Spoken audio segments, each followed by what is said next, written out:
Good morning. This is my third time recording this and my second time walking down this path.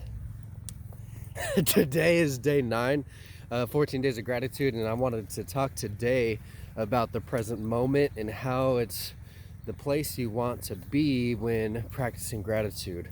I mean, it's kind of the place that we always are, but sometimes we're not aware of it. Sometimes maybe we are aware of it, but we're just not practicing it, or it's just not something that we continuously think about. So I wanted to shed some light on it because the present moment is all we have. There is no past. The past does not exist. It is a figment of our imagination, our memory, from just experiences that happened. I could get deep into that. We're not going to get too woo-woo. But the present moment is all we have. The future doesn't exist either. There will never be the future. There's just always now. And I'm currently in the now, right? I'm out here. This is how I kind of practice being here now. Typically, I've been listening to music. Actually, more so, I'd be listening to like a book or some audio from like Abraham Hicks or something like that. I like to repetitively play information that I know is good for me, so that I start remembering it, so that I start applying it, so that it's almost second nature when I hear it or see it in my experience.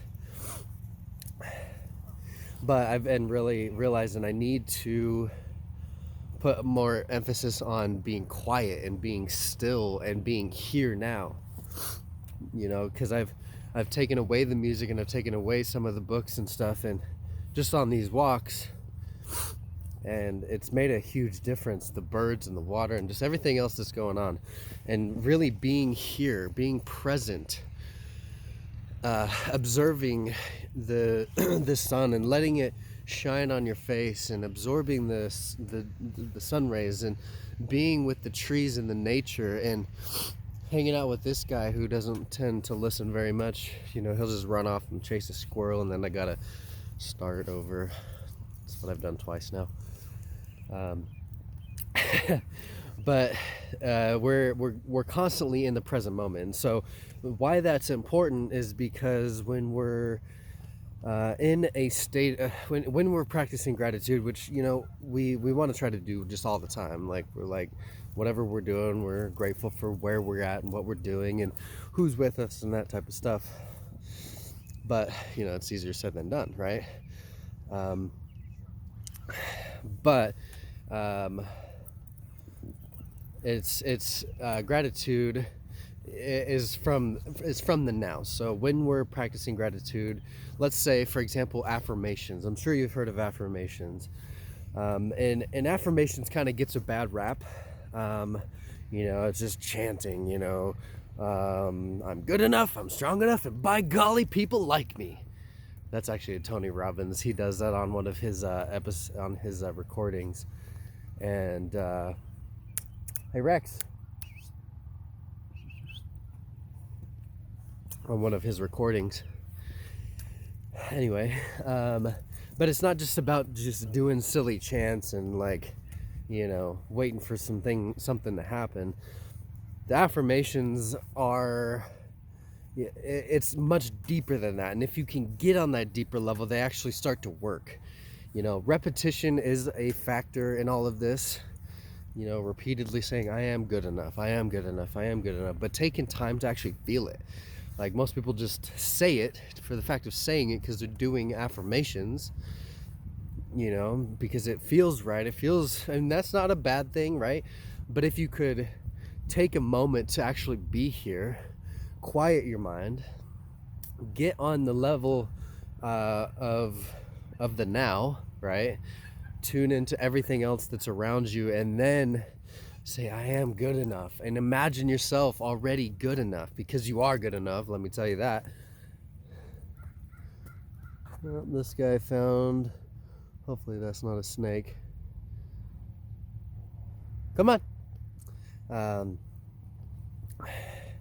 But like feeling it, I am good enough, I am healthy, and what would that look like, and what would that feel like, and who would that person be? It's kind of, projecting into the future. Like I said, though, the future does not exist, and it never will exist. There's only what's happening now. But what we can do is, um, you know, um, focus our energy there because what we're actually doing with affirmation and being still and practicing gratitude is rewiring our brains.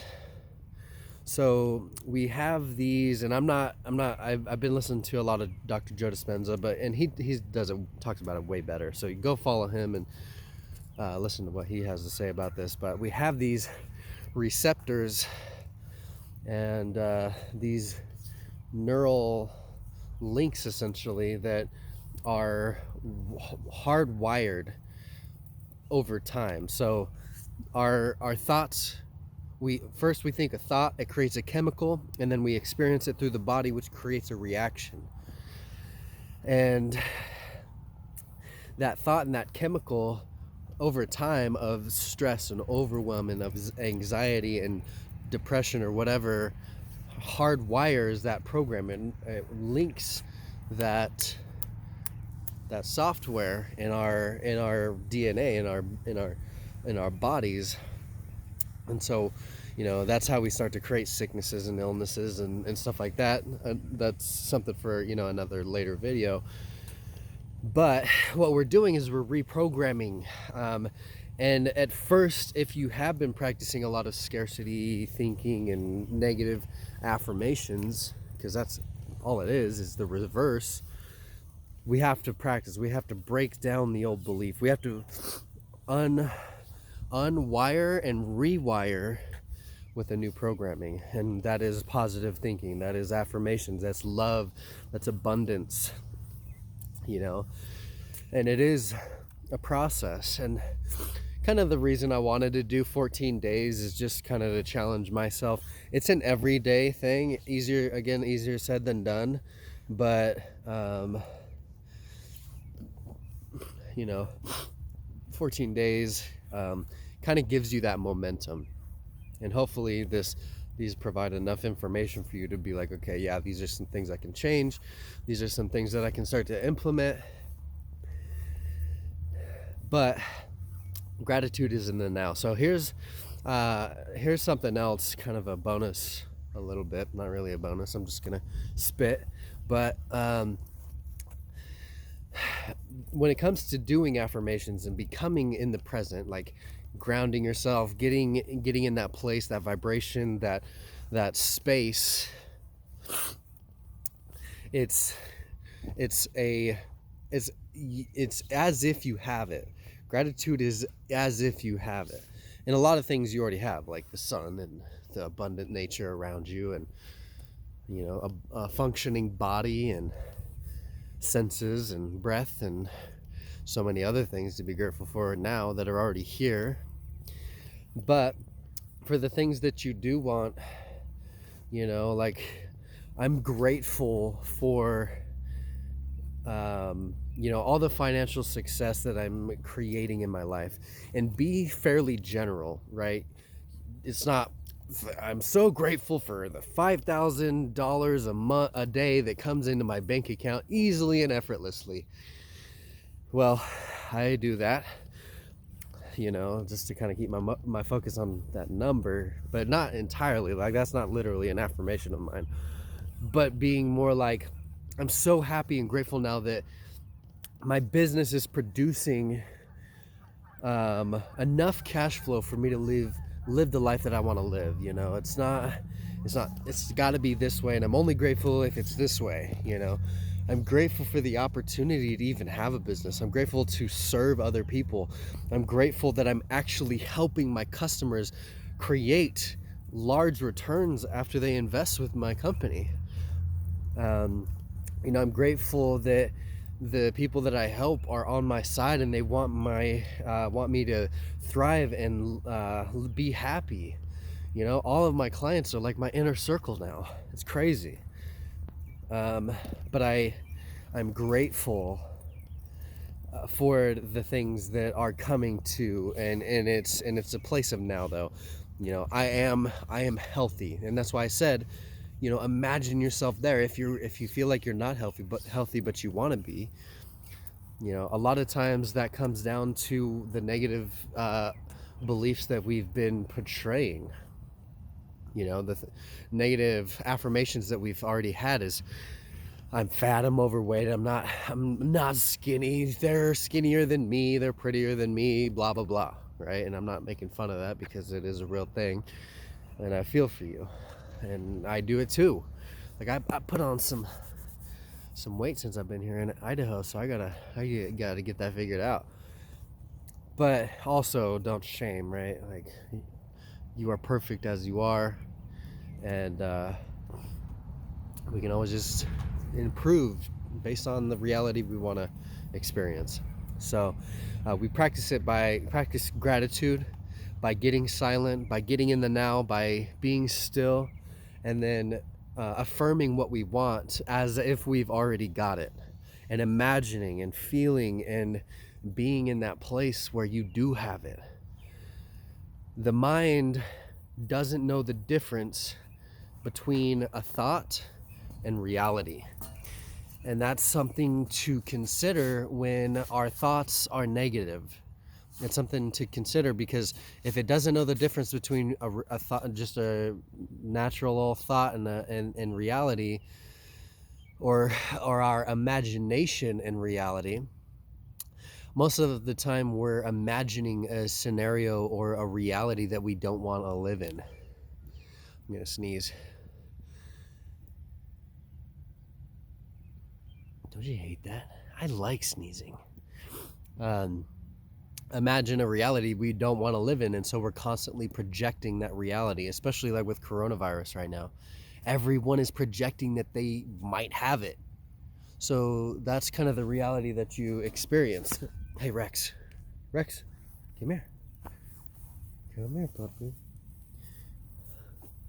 And sorry, I gotta grab this guy. Here, sit. It's kind of the reality that you experience. Got someone coming up here.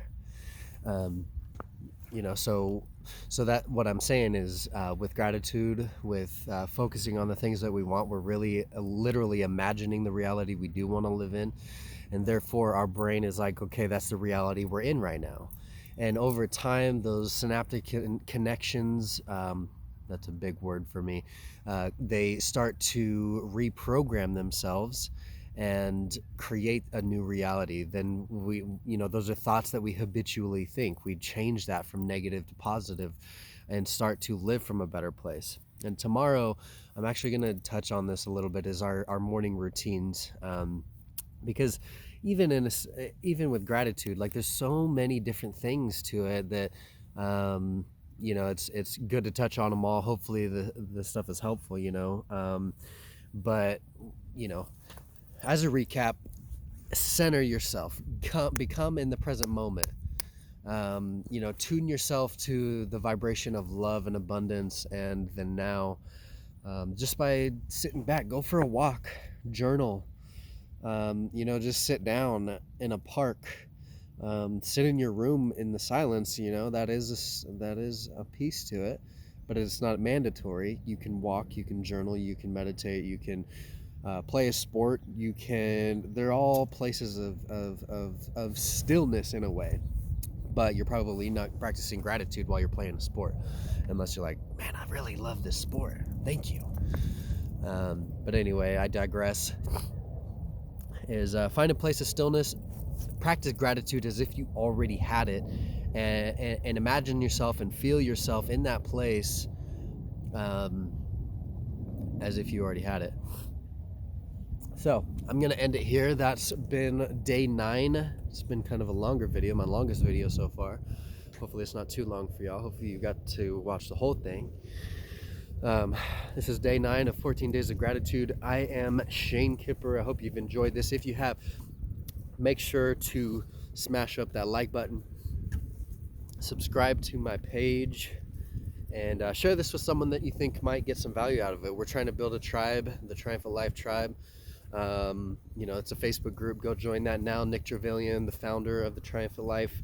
We're about to do some big things. I hope you join us. I hope you're part of the next challenge that we're going to start releasing. And I hope I get to actually talk to you. And I'd love for you to leave a comment and your thoughts on this video. So I'll see you tomorrow for day 10, 14 days of gratitude. Peace.